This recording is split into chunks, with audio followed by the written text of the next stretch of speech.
I love that song, Revelation song. It's on my little iPod thing or whatever you call it.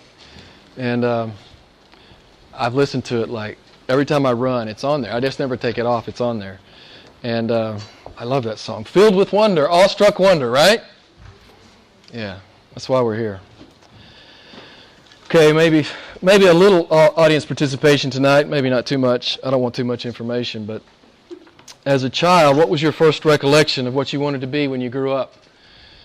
I'll just give you a chance to think about it. I asked this question back in 2001, and one American woman said she wanted to be Barbie. And I'm really sure it didn't work out for her. But anyone want to share that for public consumption? One of your earliest recollections of what you thought you wanted to be when you grew up? A clown. A clown? Yeah, Phil. Neil Armstrong. Neil Armstrong, that's one of mine, too. I watched the moon landings when I was that high. Yeah, exactly. An astronaut, that's one of mine. Astronaut. But then I found out you have to train on one of those things that goes like this. And I said, no, I'm not going to do that. I'm not going to do that. Anyone else? Rachel.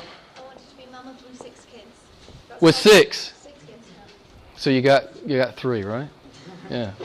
Sean says three's good. Well, I'll share my memories with you. I have 3 distinct ones. The first one was an astronaut. That's a cool job, but I can't spin in a circle like that without losing my lunch. So, the second one was to be a pro football player. I had a guy that I loved to watch. He was from my home state. He was a wide receiver. He played for the Chargers, the San Diego Chargers. I mean, he was awesome, right? Wanted to be him when I grew up. I noticed that the girls really liked him a lot. Believe it or not, at one point I wanted to be a rock star. You know.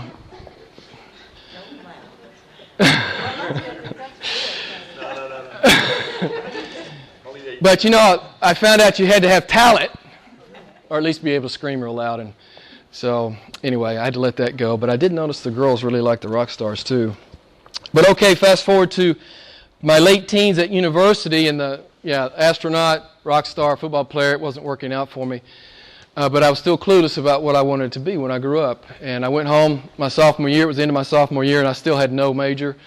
My dad was a little tense about that. He was paying for my education to some degree. And he made a suggestion. He says, hey, man, Uncle Carl's a CPA. That's a certified public accountant, for those of you who don't know. He's a CPA, and he makes lots of money. I said, okay, I'll do that.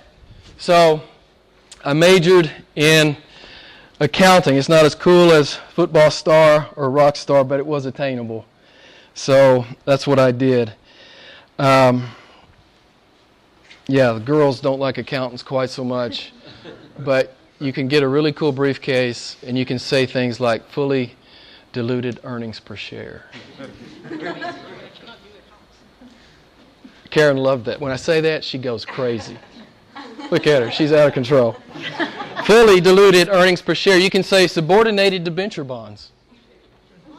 Subordinated debenture bonds. Right? Right, Angie? Angie knows what I'm talking about. Okay, so back to you. What did you want to be when you grew up? I put this question to a lot of people over the years, even those over the age of 40. And I've heard every conceivable aspiration except one. There's one that I've never heard. Before I share that with you, let me ask the question in another way. Imagine asking Jesus what He would want you to be when you grow up. I know what He would say. He said it in the Scriptures 4 times. Jesus would answer you just like He would answer me. The answer would be the same no matter whether we're a doctor, an engineer, a homemaker, accountant, a preacher. His answer would be the same to all of us. It would be identical. Let me interject. Before I go there, I want to remind you what Paul said in 1 Corinthians 13 about growing up. He said, when I was a child, I used to speak as a child, think as a child, reason as a child. But when I became a man, I did away with childish things.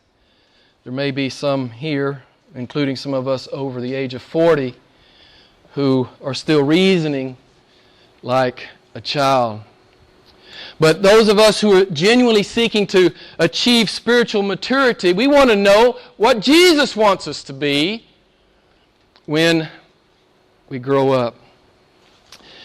As I said, he said it 4 times in the gospel. Jesus wants us to be great. He uses the word. The Greek word is megas. Jesus invites us to be great. So I did a little word study this week on this word megas. Jesus is calling us to a life that has mass, that has weight, that has import, that has height and depth and power. He's inviting us to a life that is large and spacious and grand and abundant and mighty and virtuous, highly esteemed and splendid. Jesus says, when my people grow up, I want them to be megas. I want them to be great. That's what he wants for you. And I'll read the text from Matthew 20, 26 to 27. You'll recognize it immediately. Whoever wishes to become great among you shall be what? Shall be your servant. Shall be your servant. Whoever wishes to be first among you shall be your slave. This is the answer I've never heard from anyone. I want to be a servant when I grow up. And yet, this is what the incarnate God says to His people. Be great. Be a servant. This is our call, beloved, to be a servant. Some might say, I've heard the response, and it's a good response. People say, well, I want to serve the Lord. I want to do the Lord's will when I grow up. And that sounds great. It has a good ring to it. It's laudable. It's noble. But to be clear, Matthew 20, 26, and the other times Jesus says this in the Gospels, He's not talking about some kind of fantastic, death-defying adventure in which we overcome impossible odds and do seemingly impossible things. That's not really what Jesus is talking about in Matthew 20, 26. He says, greatness is simply being a servant. Whoever wishes to be great in the eyes of God, be a servant. Don't you love it? Isn't that simple? Doesn't matter if you're a doctor, lawyer, whatever you do, homemaker, it doesn't matter. You can be a servant also, right? This is the thing that God has mapped out for His children. If we've read our Bibles, we know this is a constant, recurrent, and pervasive theme in the New Testament. Jesus is calling us to serve one another. All you got to do is read the New Testament. You can't miss it. God is calling His people to love and serve one another. God is calling us to greatness. He wants you to have a mega life. To be a servant. Again, it's probably not going to be a death-defying mission for God. It's going to be a pride-defying life of service. For the most part, anonymous. Nobody's going to applaud you. You're not going to receive an award.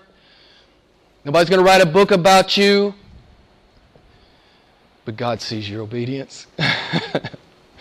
God sees your obedience. In 1 Peter, as we know from our study thus far, that Peter's writing to dispersed and persecuted and suffering Christians.